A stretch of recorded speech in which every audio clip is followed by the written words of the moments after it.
up, everybody? Welcome to another episode of Rush Hour Talk. This is Pete. This is Ray. And today we got a real special guest for you. He's a young buck, well, compared to us anyway. He's a prodigy in many ways. He's going to one day change the world, or at least I believe in it. So y'all better start buying stock in him. We got my little brother, Dr. Nathan Ho. What's up, Nate? How you been, man? What's up, man? Thanks for having me on. I'm been good. How y'all been? I've been good, man. Just trying to counting down till this whole COVID business ends. So a lot of new things going on for you. How you been, man? How you been during these challenging COVID times? It's been good, man. As good as can be, I guess. I mean, a lot of big things, I guess, happened in 2020. Graduated, so finally not a professional student no more. That's nice. Got a puppy. Yeah, got a job. So that's nice. Not being unemployed. Yeah. Thanks, man. Well, for those of you who don't know, he's a real doctor now. He finally graduated after what felt like 30 years of school, and then we have a doctor in the house now. Dave, can you tell us a little bit about what you're a doctor in? Yeah, so I technically am a doctor, but I'm not a medical doctor. I'm a PhD, so doctor in philosophy. And my research essentially was in implant biomechanics. Implants being ankles, knees, hips, and basically joint replacements. So when someone gets hurt, or when they have arthritis in their joints, they're going to need these replacements to get rid of the pain. So my research was in figuring out how these implants will work in the body and how to make them work better. So that was a lot of fun. Never expected to even do that in my life, but a lot of times things just fall in your lap, and it was a good opportunity. So is that what you're doing now, career-wise? Not really. Similar. I'm still in the medical field. So I work in a medical device company called Intuitive. Intuitive? Okay. Yeah, Intuitive Surgical. So the name might not seem recognizable, but a lot of people recognize the Da Vinci robot. So that's like the surgical robot. So that's my job. I work on the newest generation of the robot, and my position's basically be the surgeon voice on the engineering team. So whenever there's any design changes or product changes we want to make for that product, I'll work with like the software groups or the mechanical engineers, and basically test out what they want to do or kind of give them guidance on how they should implement the different changes. No, that's the robot that essentially a doctor can be in another room, controlling it with his hands. The robot does this. That's the one. Yeah, I heard that. I read that once 5G becomes 5G is everywhere, a doctor in New York can operate on a patient in LA, in real time. Is that something that you guys are talking about at work? I'm just curious. I can't really talk about that stuff, but yeah. Fair enough. Not trying to lose my job yet, but fair enough. Yeah, but no, that's definitely like something that is the goal of like robotic surgeries. Currently the point of robotic surgeries, a lot of people get apprehensive about it because they're like, oh, I don't want like some autonomous thing working on my body. But in reality, it's a robot that is an extension of the surgeon's hand. So it's basically like, think of a carpenter has, a drill press or screwdrivers or like tools to help better his skill set. That's what the robot we make is doing. It gives the surgeon a lot of different dexterity or a lot of different motions in the patient. So then the surgeon's more effective, and also like it's less invasive to the patient. So then they can actually recover faster. So that's beneficial for the patient and also beneficial to the hospital because they don't have to spend as much money.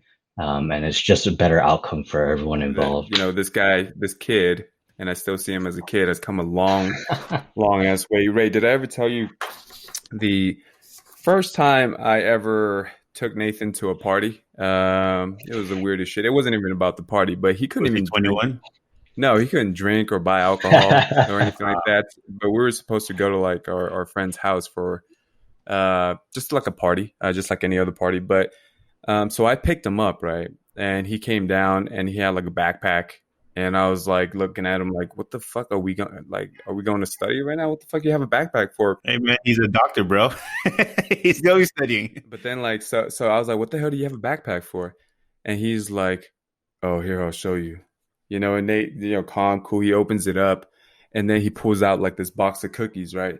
He's like, I can't buy alcohol yet, so I baked these cookies to take to the party. I was like, what the That is some mindfulness.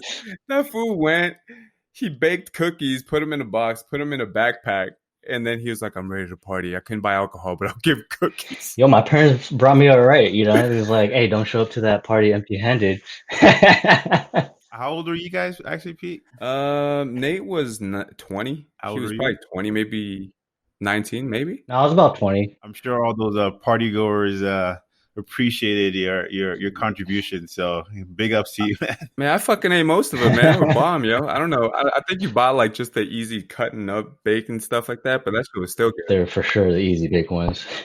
How did you two meet? I never knew that story because I feel like Nate, you and I just kind of met one day at the basketball court. Hey, what's up? And that was it. But like, how did you? I know you two are extremely close. So and I'm assuming you guys met at UCLA. But what was No, I told my versions of stories first last time. So Nate, I want you to tell your version just in case I want to refute it. Just in case. All right. Yeah, cut off his mic just like the debate. All right, I don't want any interruptions.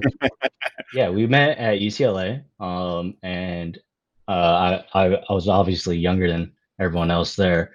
I mean, not everyone else there, but like all the basketball homies, and like I knew of everyone. Like I knew about the rock stars, knew about Run and Gun, and Mhm. you know, everyone always showed up with their fives, and I always ran. And you know, being younger, I didn't have my crew, so I was always like with randoms. But I would always recognize like when we were playing against you guys. So one day, you know, I played here and there against everyone, but one day it was like 5-5, obviously, and you know, I happened to match up against Pete. Usually that won't happen because Pete's like way bigger than me, and I'm just like this tiny little guy. So basically, I was like, all right, well, you know, I got 4 other scrubs on my team, and I'm going up against this like all-star team of 5, and Pete's finally guarding me. So I was like, all right, this isn't going to go well, but I'm going to have to, you know, do my best to bring up the team. So basically, my rule of thumb when I'm playing against someone that's bigger than me is I'm going to body you up, and you know, if you complain, then you're a bitch. But if you just, you know, if you don't complain, you give it back a little bit. I'll mess with you. I'm down with it.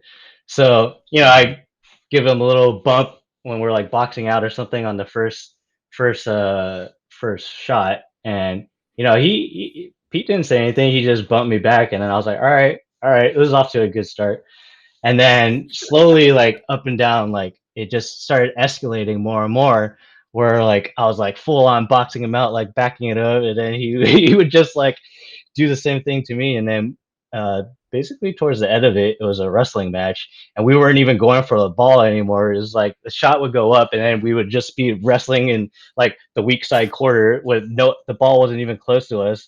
And then like I mean, they definitely won, but yeah, towards the end, at the end of it, we were just like walked up to each other, was like, "All right, man, good game." We were both fucking dead, and we just like sat down and like, just like exhausted. And that was like when we first met and officially met. And then after that, like these fools started recognizing me and like, "All right, this guy can play a little bit." And then they started asking me if I wanted to play with them when they didn't have their, you know, their 10.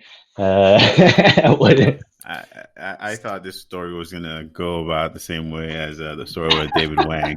I was expecting, I was like, man, Peter's got a reputation of, I mean, because he already fought with, he got into heated physical altercations with two people close in his life, so I thought you were going to be the third. Oh, two Nah. I know of, Yuli and David. No. I mean, like, look, listen. There was definitely some. It was about. I mean, here's my version of the story, right? Make sure you interrupt him, Nate. Yeah. Here's my version of the story. Whoa. That's so completely Nathan, wrong. that's wrong. So I'm a little bigger than Nate, but I'm not stronger than Nate. That's for sure. We call him the Hulk for various reasons. We used to put him in the back of the car in case he needed to jump out to protect us for anything. But so yeah, I mean, we knew of each other, but one day we showed up, and actually, neither of our friends or teams were actually there. It was just me and four other randoms, and Nate and four other randoms. But Nate swears that we won because my team was stacked, but I don't even remember if that was true. So we need to verify that. I know we won. I don't know if it was because we were stacked. But the first thing you do, Ray, is like if your defender is smaller than you, what do? Body him. Yeah, you body him. You go down, right? But this fucker bodies me first. You know what I mean? Like it's almost like he want like respect. I mean, I guess he saw what was coming. But yeah, that's true. Yeah, I mean, we knew each other's play style. We just weren't, really, really good friends at the time. And so I guess he wanted to start the match off early to make me understand that he's not here to fuck around, right? Yeah. But so what actually ended up happening, and I'll give you an example, is that the bodying up turned into wrestling, but no shit talking. We were like mutes, but we were just like wrestling, right? we were like, we didn't say a goddamn thing. All we did was wrestle. As a matter of fact, one time we were boxing each other out and wrestling and throwing each other around. And yes, Nathan threw me around. And our teams were on the other side of the court playing. Like they had already ran down to the other side, but we were like just like boxing, like wrestling. And so you're telling me 8 of your teammates were on the other side of the court, and you guys are still trying to have sex with each other on the other side of the court? No, it wasn't. It wasn't like they were there in a half court set. It was like they got the rebound, they went the other way, and we were still like trying to like get each other off each other. You know what I mean? Mm-hmm. And then we would run back down, but we were kind of just rendered useless for the most part on pretty much both sides. We spent the entire game, and back then at UCLA John Wooden Center, it was up to 13 by ones.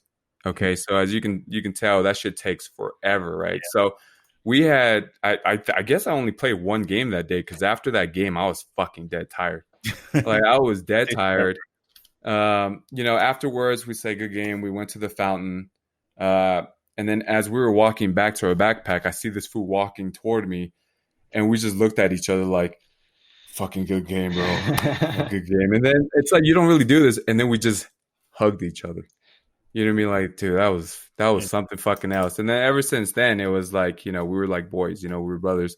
Yeah. I never wanted to play against him ever again, for obvious reasons. Aside from the fact that he's talented, he's quick, he's got all these arsenals. I just didn't. I'm trying to play basketball. You know what I mean? This guy start a wrestling match with me. I'm like, what the fuck? You trying to wrestle? I'm trying to play basketball.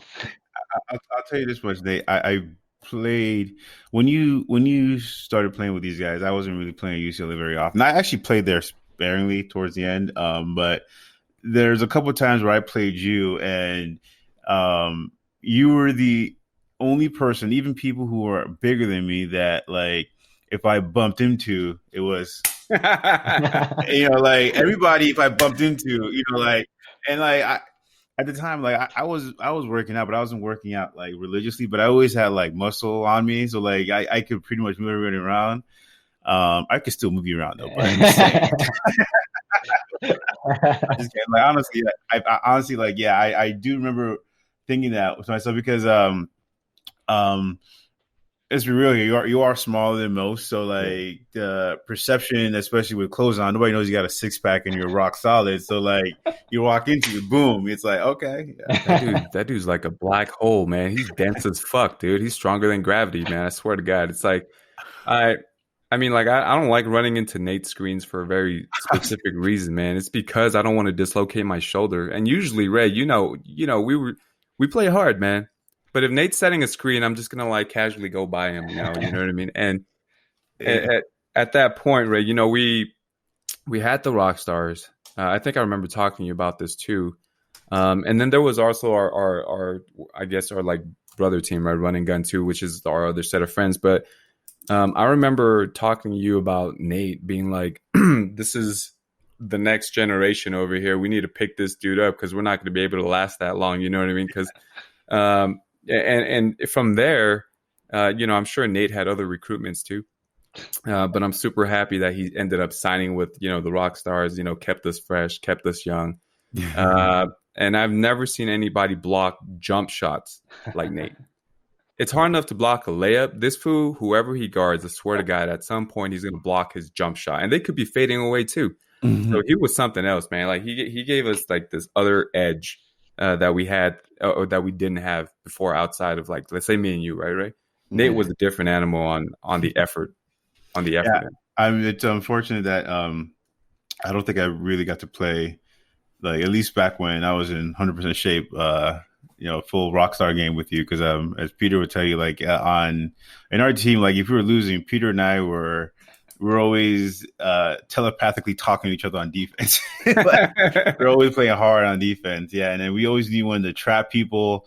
Like I always knew when to like let my guy go a little bit so people can, so that can get the guy to go the direction that I want him to go, so Peter can trap him. And we both did that each other for vice versa. And then I saw your tenacity once or twice when I played at UCLA. I think I played one game with you in Rockstar jersey, but I think that was a night where I was partying hard before. I don't remember. It's just I think, I mean, all right, I might be wrong, but I'm pretty sure you guys play more than just one game together. Rockstar jersey? We had a few games together. Yeah, you guys. I mean, Ray, I don't know if you just wiped it out of your memory or whatever, but I mean, I was not in shape during those times. I probably did wipe it out. No, you guys definitely played together, but it wasn't like the bulk of the rock stars. I mean, at that time, I was kind of on the tail end of playing, as part of the team.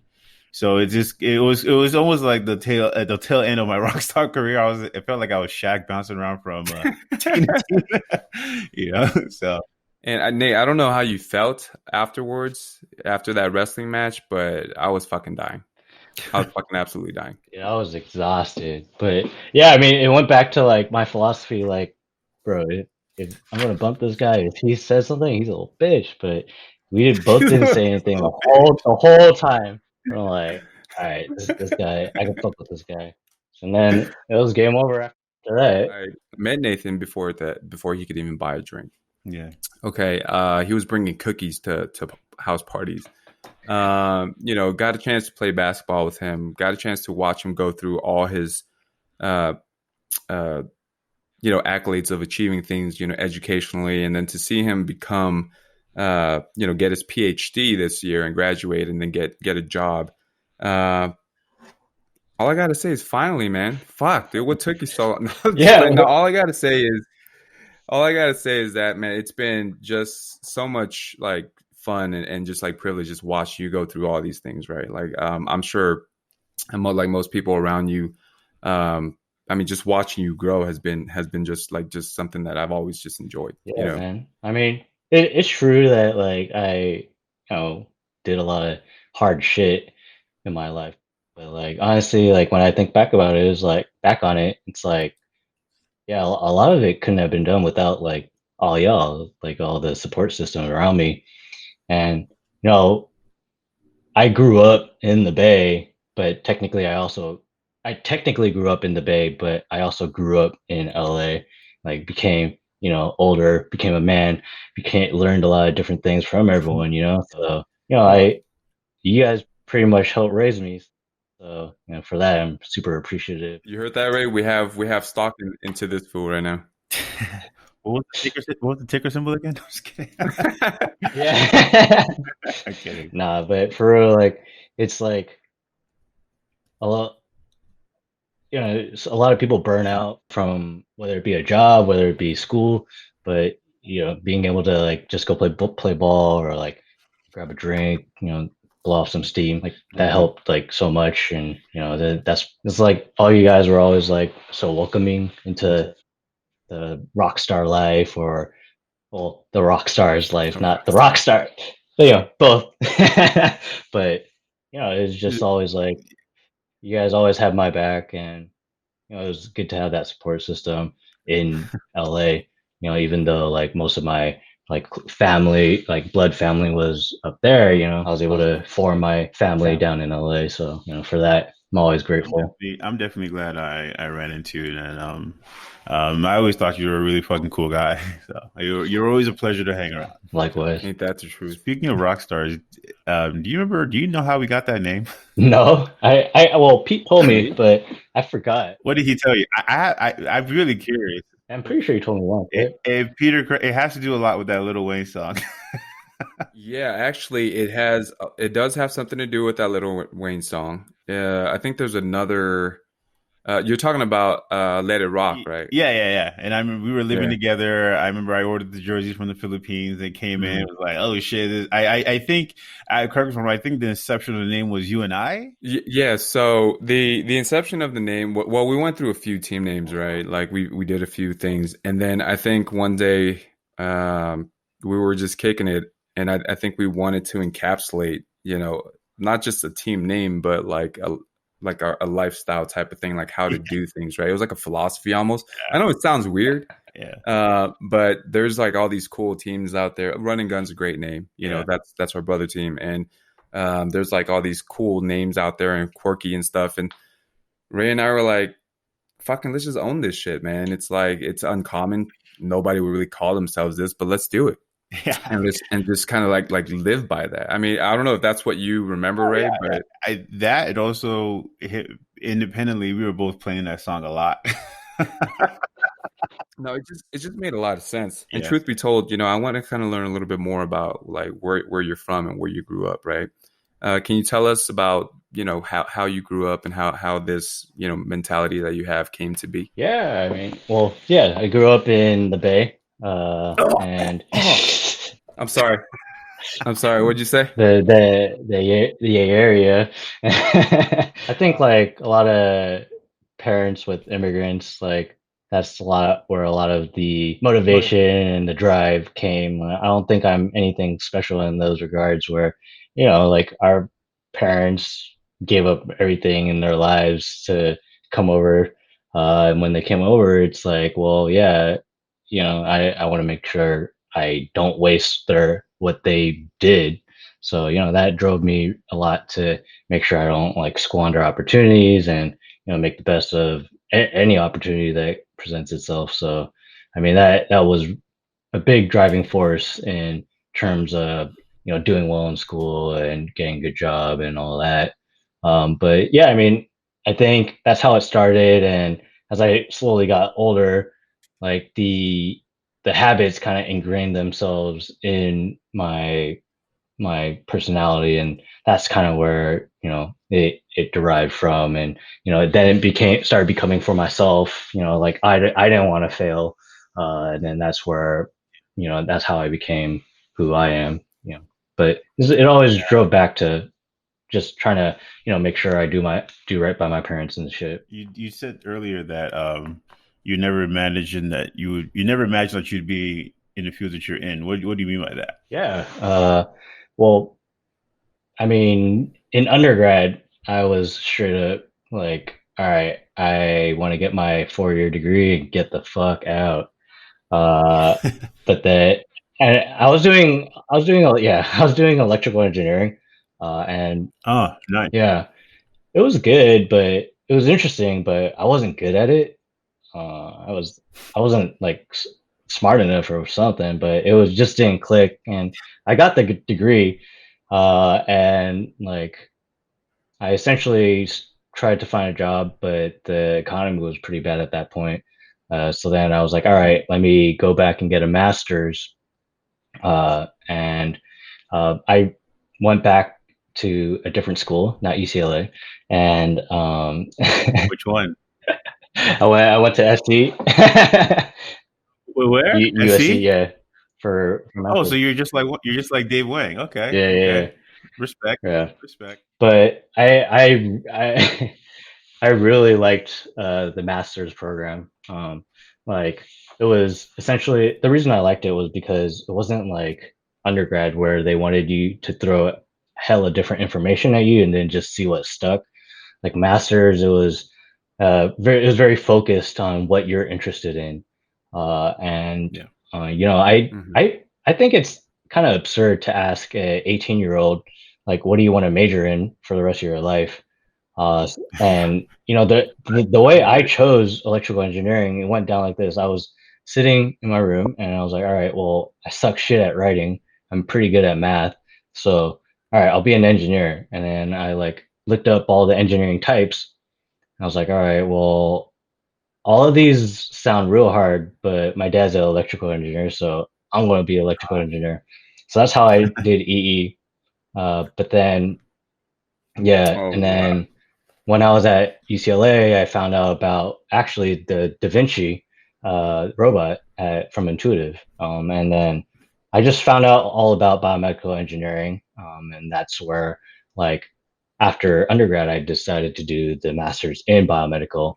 And that was great because they not only like it's focused, but they also, even if I didn't like a specific class in the curriculum, I found a different class that I was interested in, and then I was like, "Hey, can I switch this out?" And they're like, "Yeah." So that was really cool. And then yeah, during my masters, I just again it was way different from undergrad. So during your masters, they just give you a bunch of time to read, do like self studying, and then you go to class, and then like you talk about what you were studying on yourself by yourself. And you know, I was still not that great of a student, so I knew that with all this time, I was just gonna just be being a rock star or something, like just waste all my time, you know? So I actually joined one of our friends' labs, another rock star actually, Sean Borkowski. Shout out Borkowski. But yeah, You're the doctor and the rock star team. yeah. So I joined his lab as a volunteer, and essentially he was finishing up, and then they saw that I was pretty good at it and I enjoyed it, so they asked me to do a PhD. So you know, I went from wanting to get out of undergrad and like not ever wanting to do any more school to staying in undergrad for or staying in school for another what 6 years 7 years 2000 no 8 years So you were eight in years school for how no long? 11 years? How long were you in school for? so I started college 2008. So yeah, I finished 2020. Yeah. 12 years of school. Hey man, it all paid off. Hey, you grew up in Fremont, up in NorCal, right? Yeah, Fremont. So Fremont, it's like, California. yeah, it's like south of Oakland and then north of San Jose, like in between the two. And what was it like growing up in Fremont for you? I mean, did you grow up around a lot of Asians, Hispanics, and or white people? Yeah, our neighborhood was pretty Asian, but this high school we went to, so we were actually supposed to feed into like the top high school in California, Mission San Jose, but they were like over, I mean, they're the top high schools, so they're filled. So we were actually pushed into a different high school to actually bring up the different high schools in Fremont. So our high school, Irvington High School, it actually had like a bunch of uh, different ethnicities. We had a lot of white people, we had a lot of Hispanics, a lot of blacks, and then obviously, yeah, a lot of Asians too. So it was fortunate enough to actually like get that nice mix of ethnicities. And then, I was part of in high school. I was like part of all the different classes, but also part of sports. And then that's when I got to hang out with a lot of different ethnicities. When your parents immigrated over here, did they first arrive at Fremont? Nah, my both my parents they ended up in SF. So uh, my mom's from Hong Kong and my dad's from Guangzhou. And then when they got here, they landed in SF. I think they were about like seventh, eighth grade, maybe sixth grade.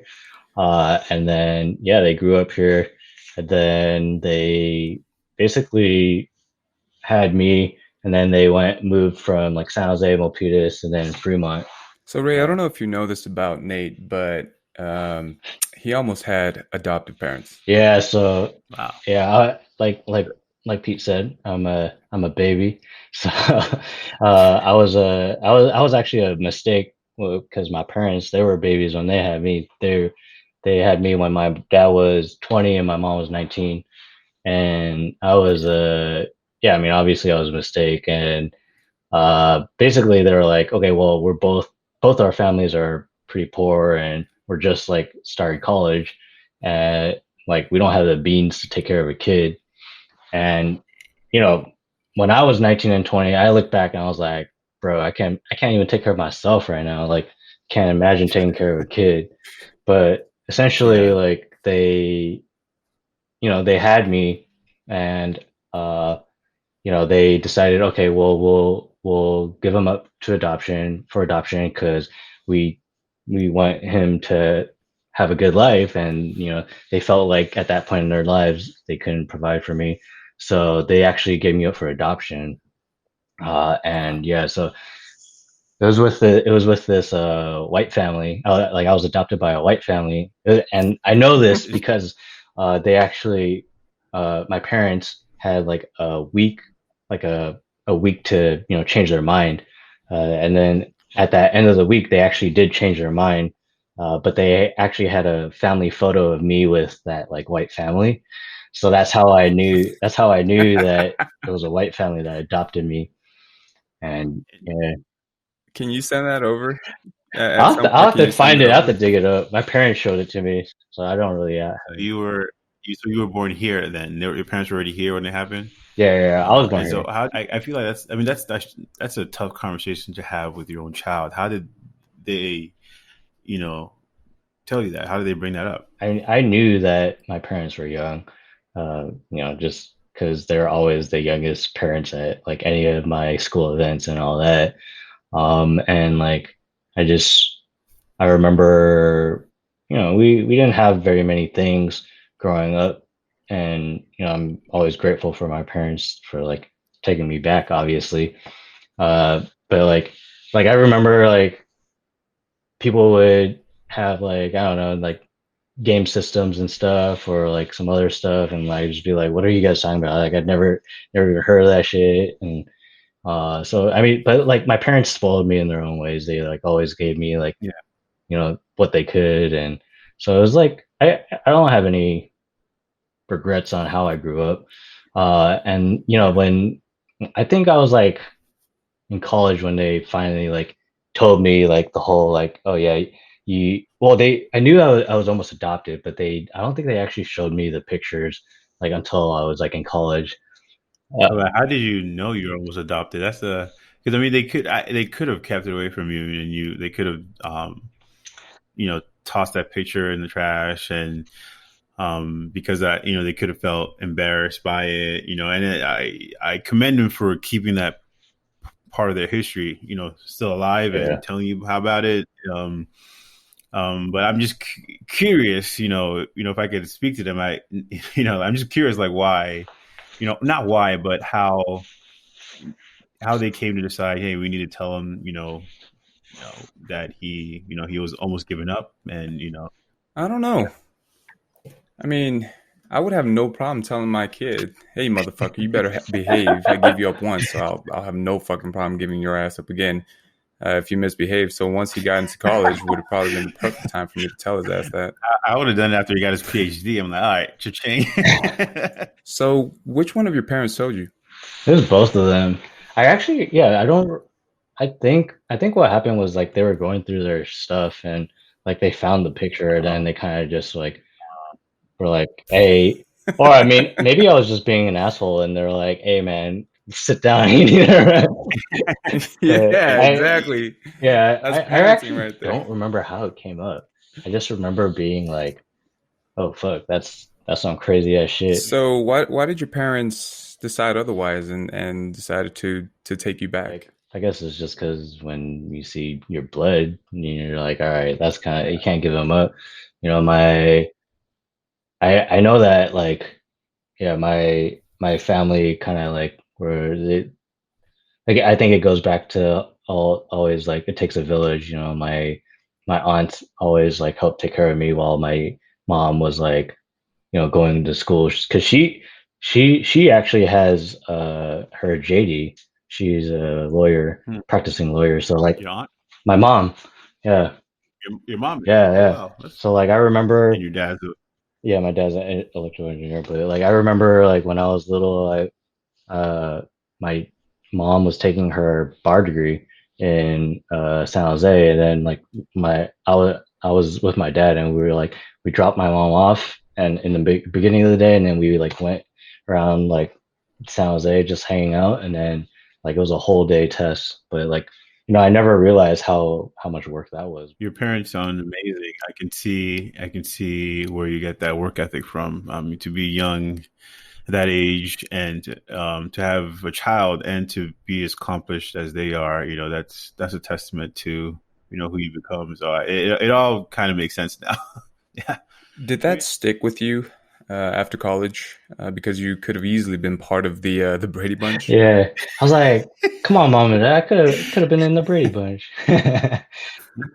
No, I mean, yeah, it definitely affected me in terms of like I was like, damn, my life could have been hella different, you know. Like, at the same time, it didn't really change too much because just like I think at that point in my life, I already had a like respect for what my parents had done for me already. Like I knew that like regardless of if I was adopted or not adopted, like they had a hard life like growing up, and then they had an even harder time like, you know, keeping me as a kid and putting food on the table and all that, especially when their families weren't weren't going to be able to help financially at least. And so I think I was already very appreciative of that, and like that kind of went into my whole like view of life of just like, don't take things for granted, people, and always be nice to people. Everyone's fighting their own battles. Like, Yeah, absolutely. 100% agreed. And that's a great perspective to have. And I'm going to veer off a little bit. I know that sports, like you mentioned earlier, has always been a huge part of your life and all our lives, actually. And so, my question is do either of you feel like sports played a role in your exposure to cultures and social dynamics and things like that? I mean, 100%, but in a different way. To me, sports is just my access to social dynamics, how to act, how to yeah, respect each other. I didn't really get that at home, so sports was where I learned to respect authority, which being your coach. Like sports is where I learned that kneeling when somebody's talking is a sign of respect. That's why. So, it's for me when kneeling during a flag thing was never like how is that disrespectful? Like I used to kneel every time my coach was talking. So like, so but like sports was life. Sports gave me life. Without sports, I wouldn't be on this call with you guys right now. I'd be somewhere else. What about you, Nate? no, I agree. Like sports taught me so many things about life. Like, like you said, Ray, like you respect, obviously you have a hierarchy of things, but also like, teamwork. You want to work with someone Yeah. to make it happen. And then communication. Like if you're not talking on defense, not talking about on offense, like, shit's gonna be fucked up. And that's just exactly how life is. Like, you gotta be talking the whole time to make sure things work. And then, just I think the whole grind of like when shit's bad, but you got four other people on the court with you to help you out. Like you, Yeah. even if you lose, you're all in it together. Yeah. Like when shit stinks, it stinks, but at least there's four other stinky ass motherfuckers with you. So like I think that's like What what the fuck are you? What team are you on, bro? yeah, so rock stars, yeah, yeah. Ray, I don't remember smelling that bad, man. I don't know, man. I don't know, man. After Santa Barbara, ugh. Yeah, but it's just like, yeah, like I mean, that teaches you like how to communicate, how to work with other people, and again, like on the flip side of it, it's like it teaches you how to celebrate, with people. You enjoy that whole like aspect of a team and like and family. That's kind of where that's why like I mean, for me, Rockstars was never really, a basketball team. Yeah, we played basketball. Yeah, we lost, we won, but like a lot of people were always, I mean, people were upset like if we lost, but in the heat of the moment, yeah, you get upset, but at the end of the day, we just like go party it off, or like, just, and that's what mattered. It's like it wasn't the basketball that mattered. It was just like having those people around you, the camaraderie. Yeah, thanks. Like that's I always felt like sports was a healthy way to expel unhealthy things. If you had a lot of angst in you, a lot of frustration, it was a good way to get it all out, Yeah. all out of your system and clear your mind, so you can check yourself. You're not always going to be right. You need to work as a team to get the job done. You really learn that more than anything, um, how to lose the right way. And I'm not saying that you learn how to lose. I mean, but I'll be the first to admit that when I was young, I think I was hard on teammates, especially if especially when I'm being super competitive. Um, but that wasn't always the right way to handle things. well, it's like you try to like put off the blame on someone else. It's like, it ain't on me. You're like, No, not so much that, but when I was young, if somebody did something stupid, I was like, fuck. But sports taught me that in order to be successful, you have to really become a good supporter of your teammates, lead by example. And I'm not saying that my feelings have changed about losing or winning, but instead of saying, damn, sub his ass out, it's more like, come on, let's get it right. Come on, let's do it right. There's a right way to do these things to obtain true success. Yeah, no, I was laughing because especially the early days of Rockstars and not knowing each other, I definitely have. I, I can't remember if I actually yelled at someone directly, but I know my body language would show that I was definitely unhappy with someone. Um, uh, but what Peter's talking about is right. Like, like as I've gotten older, one of my buddies, uh, he was on the bench, and one of my teammates, something embarrassing had happened during the game. I don't remember what embarrassing thing it was. And if I was on the opposite team and I saw that happen to somebody, I was definitely laugh. But when that thing happened to my teammate and my other teammate was laughing on the bench, I got fucking pissed. I'm like, no, you don't laugh at your teammate. But Peter's right. I'm definitely different than I was when I was younger. It's all to me. It's like if somebody's out there trying hard, we're all out there for the same thing. And if they're not like being Mr. I'm going to jack up every fucking shot and not pass the ball, they're just, people make mistakes. And it definitely has, I would say, definitely has taught me patience. I think it's helped my relationships. Because then what? Go ahead, go ahead, Pete. Yeah, Ray and I's relationship on and off the court has never really changed much. There's always been very smooth times and very rough patches, much like any set of brothers. The most consistent theme in our relationship, though, and most of or in the Rockstars anyway, is that there's always been an element of trust and respect, right? Without which we would have taken a lot more losses than wins on and off the court. And it's something that's taught me, this team has taught me how to be patient and always look for positive outlooks and support one another, no matter what the circumstances are. Now, I'm not saying we never lost our shit. Again, we lost our shit plenty of times. But what I am saying is that it's never an end-all be-all situation, no matter what. Now, the peculiar thing is that I've literally never seen Nathan lose his shit. I've seen Nate upset, but I've never seen him flat out lose his shit. I can't even imagine you being angry. I can't even imagine. I can't imagine a wrinkle on your forehead. Yeah, I've literally never seen you lose your shit. So, like a job interview, will you tell us, was there ever a time you lost your shit, and what did you do about it? I mean, I've never lost. Well, I've lost my shit once on the basketball court when it was like this big ass white guy, and he was basically trying to box me out. It was at like one of those rec gyms. It wasn't even like a game. And You said he was white. yeah, he was white. It matters to the story. No, does not matter at all. But he was just like, I was boxing him out, and then he essentially just reached around me. I had position on him, and then he reached around me, and then basically threw me down because he like basically like undercut me with his legs, and then threw me down, and then I actually blacked out. I didn't even know it happened, but when I walked back to the bench, my buddies were like, "Dude, you just swung like 3 times at him." I was like, "Damn, and I didn't connect on any of them. Fuck." What the fuck? Yeah, where's the CCTV footage on that? Like, that's crazy because I've seen you go toe to toe with people, especially when you get tested, and you have been tested like crazy. But at the end of the day, you'll let your play do the talking or get more physical.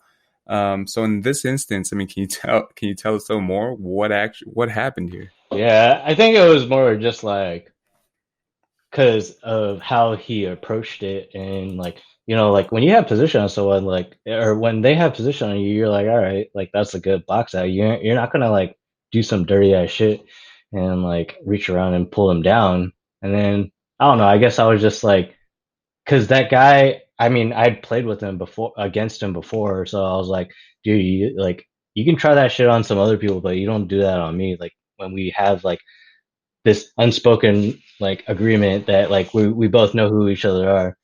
So yeah, I think that was the one time I lost my shit on the courts. But yeah, I like blacked out. I didn't even realize it happened.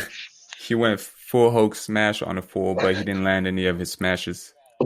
I was just too mad. I didn't even like see what was happening. Yeah, and that's the thing too.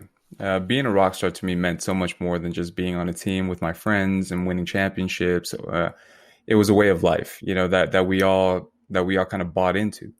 And because I was on the team with as are my brothers, that was also where I learned so much from you guys. And now I have like a real family. I'm gonna cry, man. I've cried.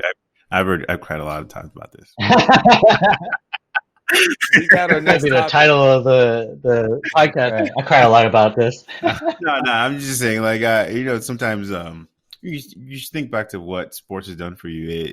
It for me, it can get emotional, because sometimes when you work hard at something, work as hard as you as humanly possible as your body can take you, and sometimes when you say you don't win a game or stuff like that can be very, very defeating, especially the fact that you bust your ass in doing that, and to do it with your brothers and to come together and shake it off and go party like that. Tough loss and it didn't happen. It teaches you to like not dwell on your failures. Failures come and go, and you can't dwell on it. It's like, it's crazy. I've told this to Peter before. One of the reasons why Kobe is my favorite athlete of all time is because, when he shot those 3 air balls, it didn't affect him. Like it's just, and most people, when they fail at something, they'll just dwell on it and be stuck on it, and it was very, very beneficial for my growth as a person to be around you guys and to experience those failures and those successes together. So that's why sometimes when I think about it, it gets me a little emotional. I'm a softie now. I've gotten older. I don't know. Yeah, and we love that about you, Ray. But on the flip side, though, you're also one of those people in my life who's been a strong calming force as well. I can remember there was this one time, and I think there's a video of this.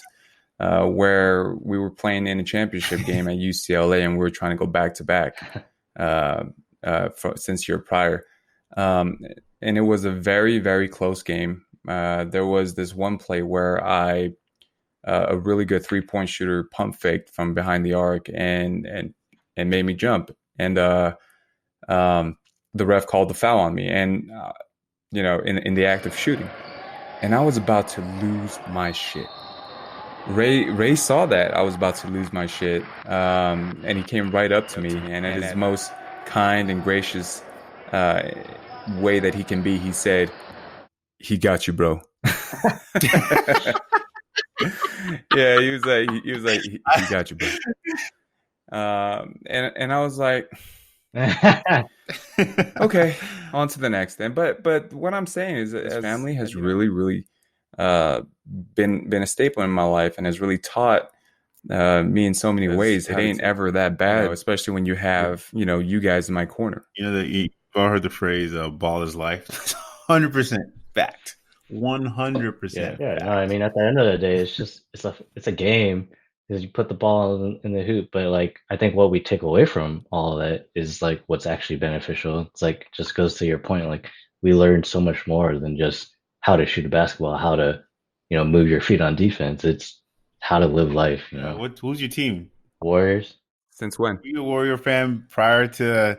So yeah, I mean, Be honest, man. no, yeah. Be honest. Dude, Pete always knew. Well, I don't know. Pete didn't really talk to me about that shit, but like I would talk to like Seidner because he was Portland fan, so we'd always be like sulking in the corner of Wooden, be like, "Hey, man." But like, yeah, that's the thing. It's like, yeah, I mean, for me, I was always Warrior fan, Giant fan, and then Niners fan, and it wasn't because like they were good because Niners were good when I was little, but like Warriors and Giants were like okay. Well, Giants were shit, or Giants were okay. Warriors were shit, but like I never chose them because like I was a fan of them. It was just that's where I grew up.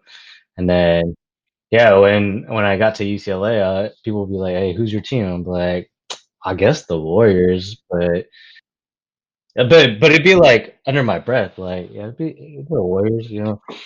I mean, like my favorite part I guess I don't know. It goes back to like I don't care if we win or not, but we're going to make it damn interesting against the Lakers.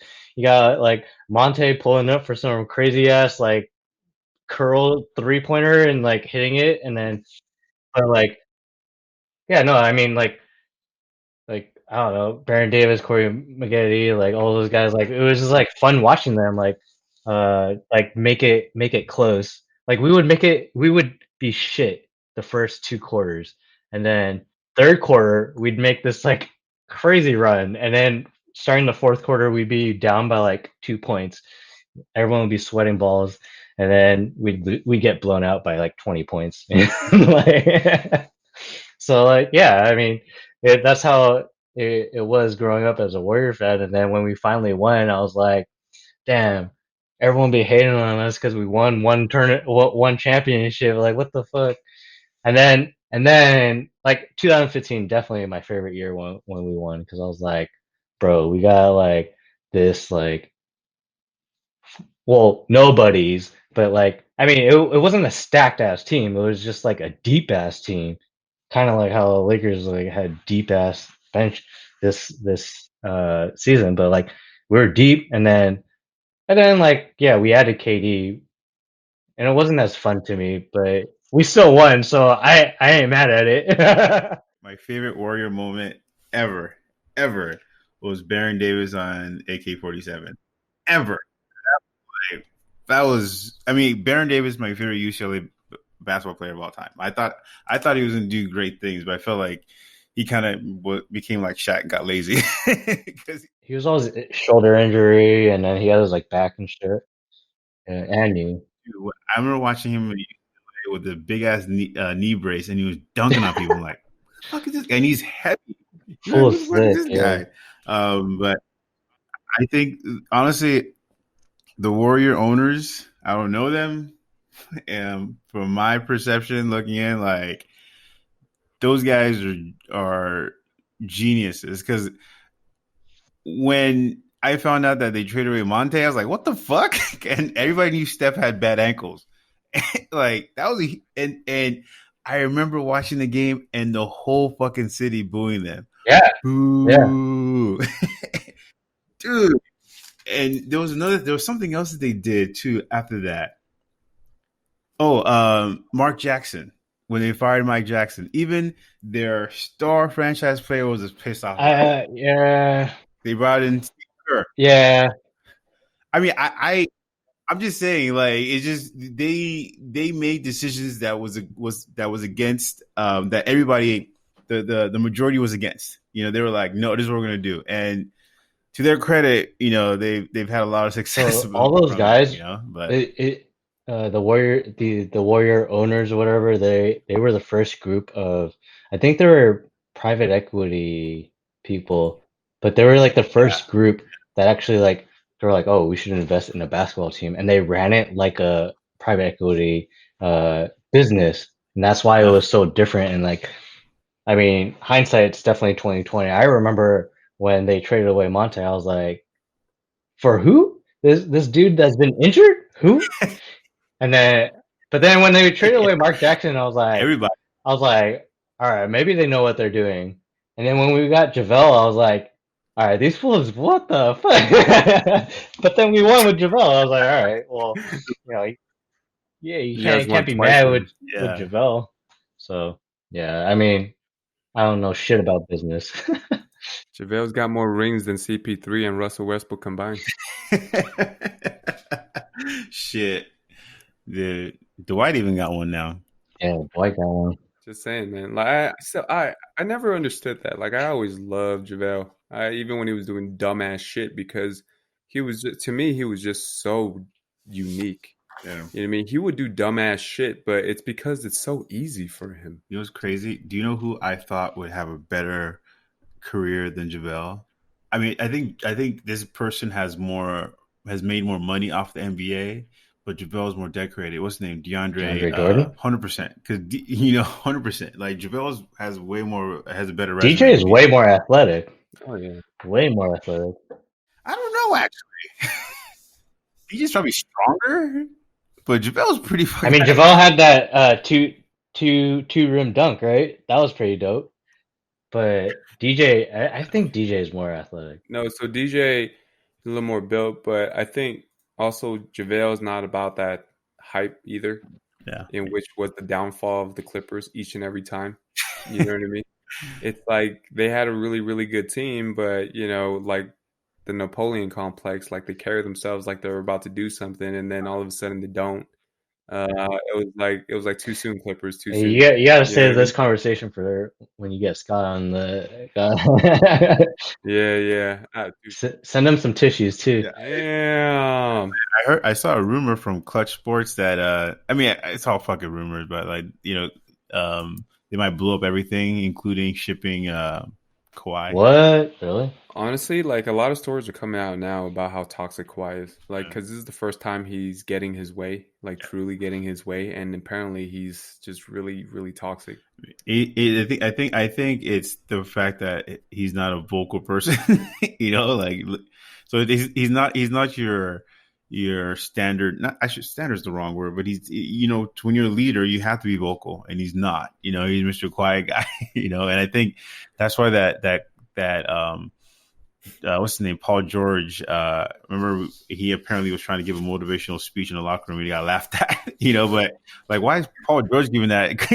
Speech that should have been Kawhi. But that's also because Paul George was apologizing too. Damn.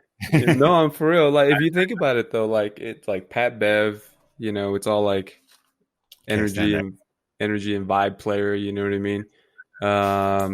There's a lot of things that are missing. But so the other thing too is Kawhi apparently passed the ball or something like that, and then some dude did a stupid move, and then he went up to the player. He was like, "I didn't pass the ball for that shit." You know what I mean? He's like super negative, and he's really like, I don't know, Kobe man. Done that. The difference is that Kobe wouldn't have passed it, so he would never say that.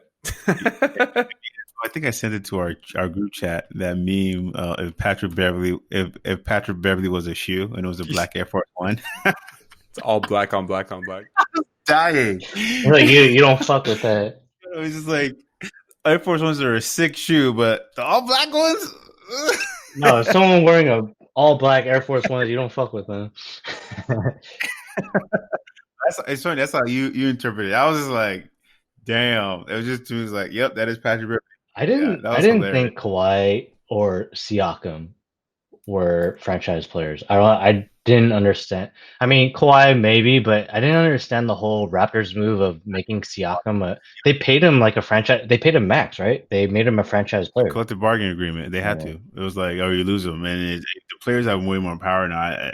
I mean, for me, I wish the NFL players could have as much power as NBA players, but that's the only reason why. That's why you see these inflated salaries, because each team has a X amount of money to spend, and they have to spend it, and somebody's gonna get it, and it's based on the criteria of stats you bring in, and that person gets that max.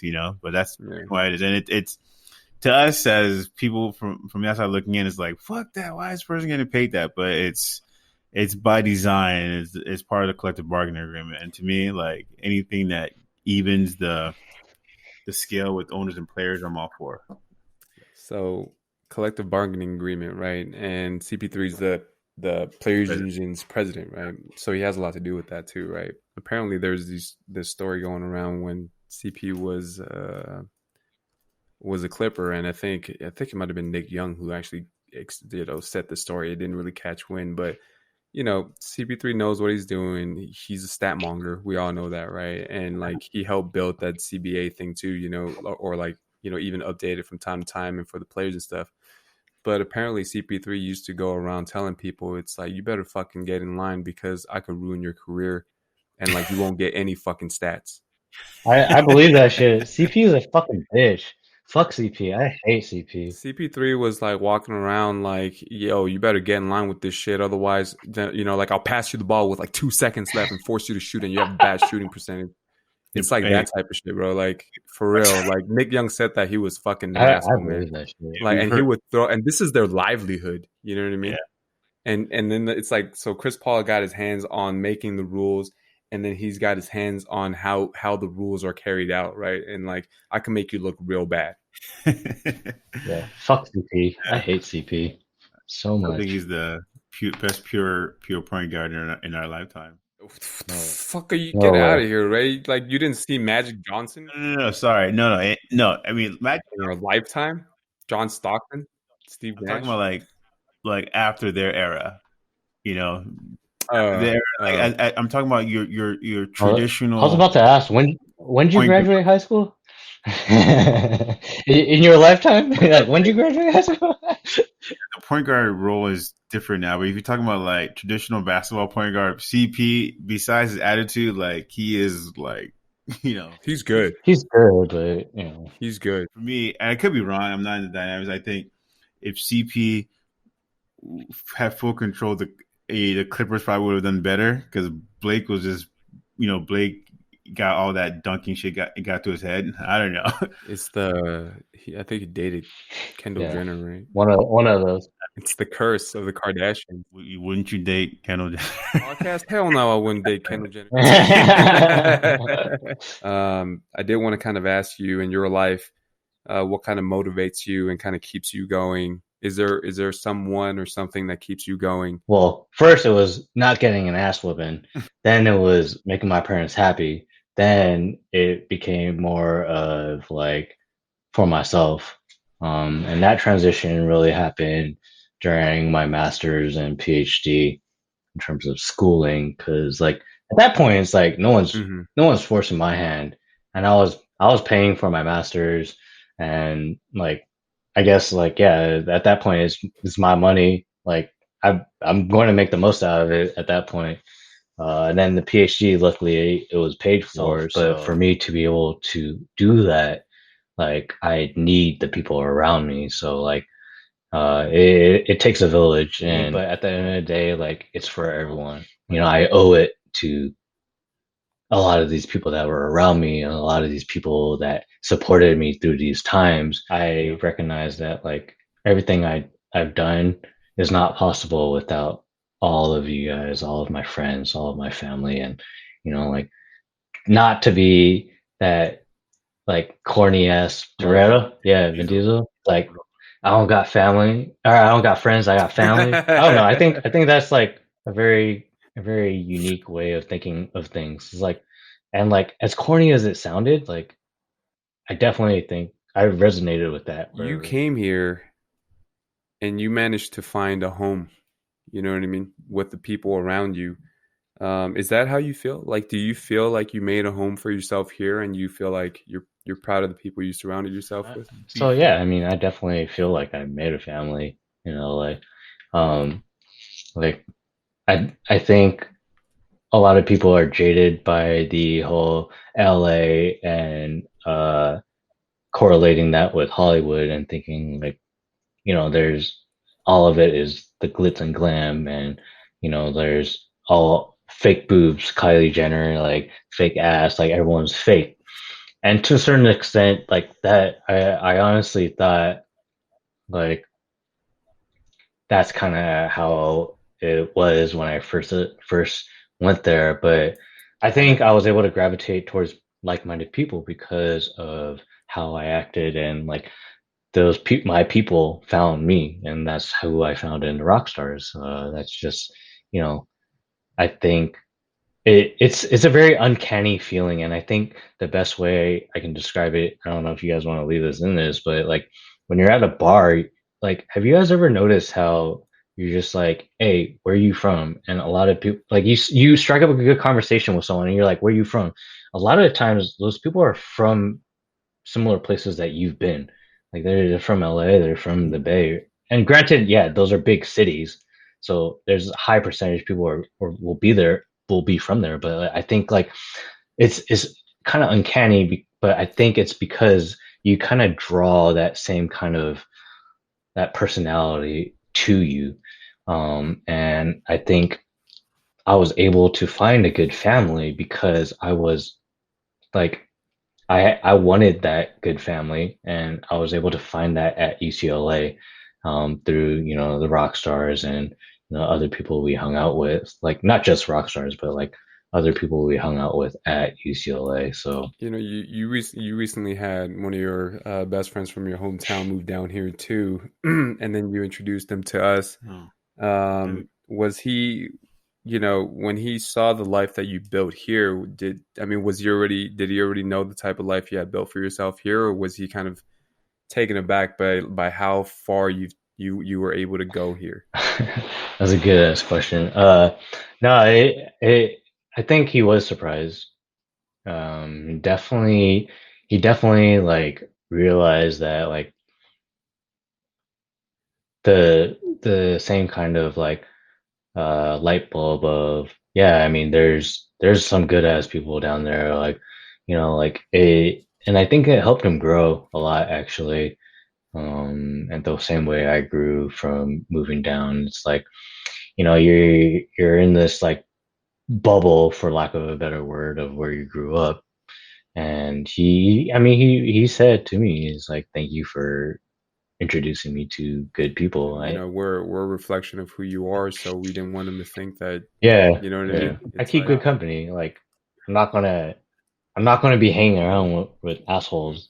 I mean, to be honest, truthfully, like Nate, I don't know you as well as a lot of the UCLA guys, but I always, you know, always talk about good vibes. I always got good vibes from you. And I always could tell you're just a genuine good human being. You and Steph, you know, like Chelsea felt the same way. Even briefly, we didn't, you know, we didn't get to hang out with each other at Coachella. But I always felt like you were one of the good guys. You know, like all right, like when Peter said Nate's my guy, I'm like, yeah, I can see it. You know, First off, like hella happy to see you too, Ray. Pete uh, always keeps good people around, and like I'm always privileged to hang out and meet people. And like when we met, I was like, yeah, this is my dude. Like it's like we can hang out, we can have fun. And like my same sentiment, like it didn't take long for me to get the same like sense of like yeah, like Ray's a good guy, and appreciate both of y'all, like, and I'm super proud of both of you guys. This is awesome, and can't wait for season 2, 3, and 4. Jesus Christ, let's not be LeBron now. all Baby right. steps, Nate. Don't be like throwing LeBron shit out there. Not 2, not 3, but 4. Appreciate you, Nathan. We're so proud of you. It's been, you know, an honor and privilege to watch you grow up before our eyes, literally and figuratively. It's kind of weird for me to call, you know, my little brother Dr. Nathan Ho now, but you know, it is what it is.